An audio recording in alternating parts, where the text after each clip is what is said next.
So here we're going to do basically the same thing. We'll look at a couple different examples here where we're just evaluating expressions.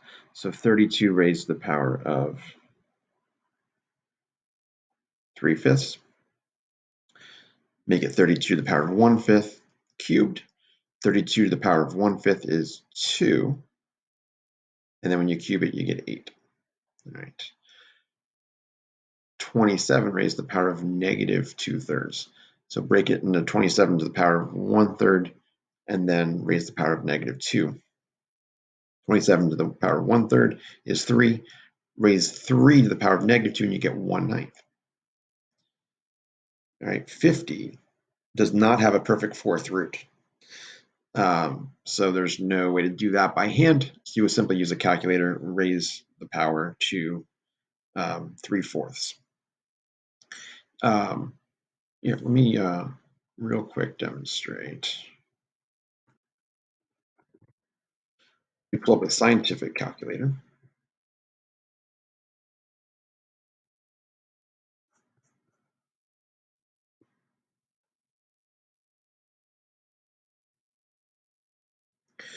When you raise something to a rational power, what's this example? 50 raised to the power of 3/4. You'd simply type in your base first. Then you're going to need to use the caret button. Depending on what your calculator you have, the caret button might be somewhere different. And actually, I suppose on my Desmos, I'm just going to hit my keyboard. So if you look at the number 6 on your keyboard, if you're looking at your Chromebook or any keyboard, that is where, actually, I guess on this calculator, it's not a caret button, it's that button. That's going to raise me up there. If you're looking at a TI, there is a caret button you can use to just hit move up to an exponent. Caret, again, look at your keyboard.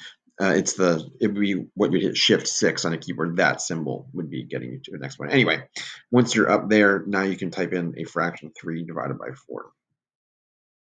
On a TI calculator, you might need to use parentheses and do 3 divided by 4. All right. But that's how you're getting the answer here, and that's the same answer that we had in the notes. All right, let's look at the second part here. All right, the Fujita scale for tornadoes. I suppose a Fujita scale for a tornado is very similar to like a Richter scale for an earthquake, where we're measuring how strong it is. So where W is the estimated wind speed of the tornado in miles per hour. What is the Fujita scale? Rating of a tornado with an estimated wind speed of 100 miles per hour. So we're simply going to take that 100 and substitute it in for W and then evaluate the function. So you substitute 100 in. All right, you rewrite the radical. So cube root of something squared is 2/3 as an exponent. 100 divided by 14.1 is 7.09. 7.09 raised to the power 2/3. You're doing that on your calculator. And I guess 100 over 14.1 was rounded as well. So notice how that is not an equal sign anymore. Then when you subtract 3.69 minus 2, can't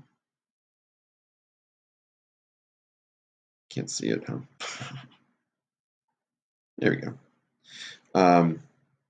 So a tornado with estimated wind speeds of 100 miles per hour is classified as F1. I suppose you don't get to F2 until that F number is 2 or more. All right, let's look at these try it questions. So you got 2 to try here on your own. So pause it, try it, and come back. So the first example in red, split the 3/4 into 1/4 times 3. You ended up with -8.